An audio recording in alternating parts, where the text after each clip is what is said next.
Hali gani mtazamaji wa ASAM Online TV, leo tumetembelea katika barabara ya Kitogani Paje. Lengo na madhumuni ya msafara huu ni kuweza kuweka road reserve, yani hifadhi ya barabara kwa wale ambao wameweza kujenga pembezoni mwa hifadhi ya barabara, na lengo ni kuweza kuondolewa na kuweza kuweka maeneo salama kwa wapita njia na wale ambao wanapita kwa vyombo vya moto.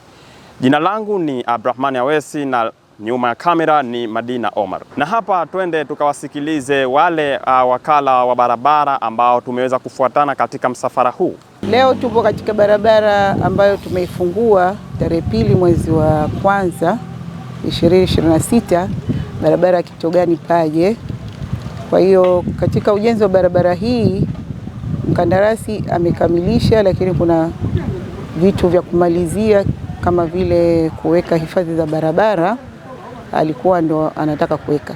Kwa hiyo leo tupo hapa kwa ajili sisi wakala barabara pamoja na mkandarasi na msimamizi wa ujenzi wa barabara hii.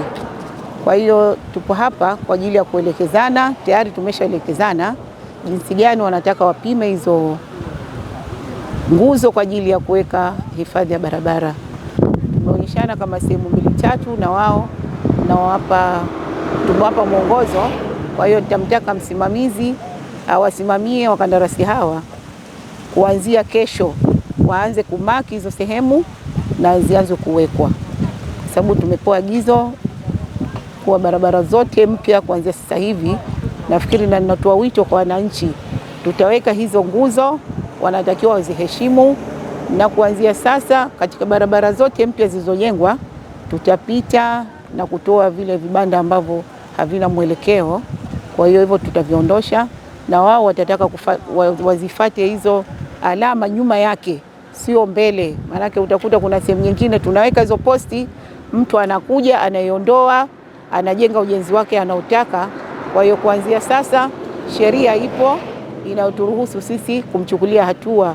Kwa hiyo kwa mtu yoyote atakayevuka, ataenda kinyume na utaratibu huo, tutamuondosha bila kumwonea aibu. Tumepokea maagizo kutoka kwa kaimu mkurugenzi wa ZANROADS. Hayo maagizo tutaanza kuyatekeleza kuanzia kesho. Tutahakikisha tumemsimamia mkandarasi ameweka zile road reserve post kama ilivyokuwa kwenye contract yetu. Tumekisikia kile ambacho kaimu mkurugenzi wakala wa barabara Zanzibar ndugu Safia Juma Mary ambacho ameweza kuzungumza zaidi ni kuweza kuwataka wale wakandarasi wa barabara ya Kitogani Paje kuweza kuzingatia zile sheria ambazo wameweza kupewa katika ukarabati wa barabara hii. Usiache kusubscribe, kulike, comment. Hii ni ASAM Online TV na hizi ni ripoti za ASAM. Jina langu ni Abdrahmani Awesi, lakini nyuma ya kamera ni Madina Omar.